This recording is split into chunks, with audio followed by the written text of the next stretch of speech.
Autre curiosité dans nos régions, et là c'est une commune qui compte 2 fois plus de rosiers que d'habitants.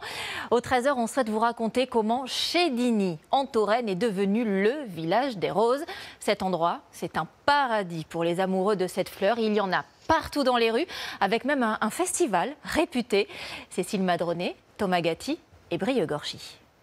Celui-ci est en début de floraison, donc la pluie a beaucoup moins abîmé les fleurs. Clément entretient un village pas tout à fait comme les autres. Les trottoirs ont été supprimés et végétalisés et on a des plantes grimpantes sur les façades, principalement des rosiers mais également des clématites, des glycines, des bignonnes. Et c'est vrai que quand on se balade dans les rues de Chédigny, on a vraiment l'impression de se balader dans un jardin. Devenir un village-jardin, c'est une aventure qui a transformé la vie des 500 habitants de Chédigny. Un pari réussi grâce à la magie des roses. Tout commence il y a 25 ans. Le maire de l'époque propose aux habitants de fleurir les façades des maisons. On ne connaissait pas vraiment toutes les variétés de rosiers de toutes les façons. Je trouve que c'est pas mal, hein. Ça donne un peu de vie, hein. Des lianes exubérantes, des variétés anciennes. Il y a désormais plus d'1 millier de rosiers. Clément connaît chacun d'entre eux. Le grand qui monte au lampadaire, c'est la variété Albéric Barbier, un très vieux rosier. Il a une seule floraison en ce moment. C'est un rosier non remontant. Chédigny est devenu le village des roses pour le plus grand plaisir de son ancien maire. Car en 1999, voici à quoi ressemblait la rue principale du bourg. C'est autre chose.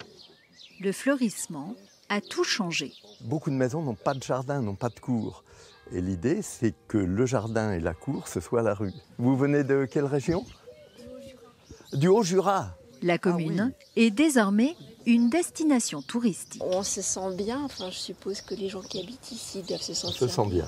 Oui. La population a progressé et surtout, le bourg est redevenu habité alors qu'avant, les vieilles maisons étaient un peu abandonnées quand même.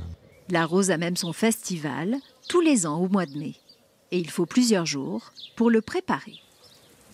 À la veille du rendez-vous, une invitée surprise joue les troubles fêtes.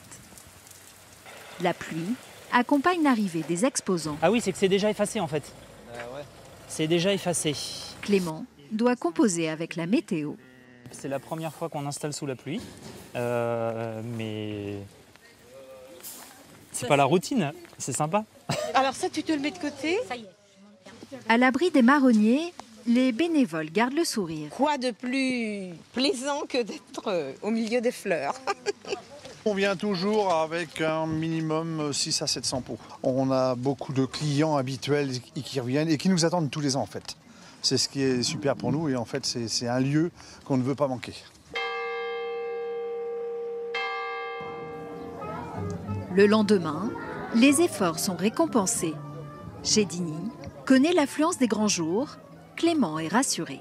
Ça va, il fait beau, il y a le soleil, les gens sont là, les exposants sont contents. La rose se décline sous toutes ses formes. Les couleurs, les parfums, les différentes variétés de roses et puis même des autres fleurs, hein. Puis on sent que les gens qui vendent leurs roses, ce sont des gens qui sont habités par leur passion. Le dernier là-bas, la rose un peu abricotée, là, je ne connaissais pas celui-ci. Un petit village comme ça, sans trop de moyens, qui a réussi un paradis de la rose comme ça, c'est chapeau. La rose, ça reste la fleur préférée des Français.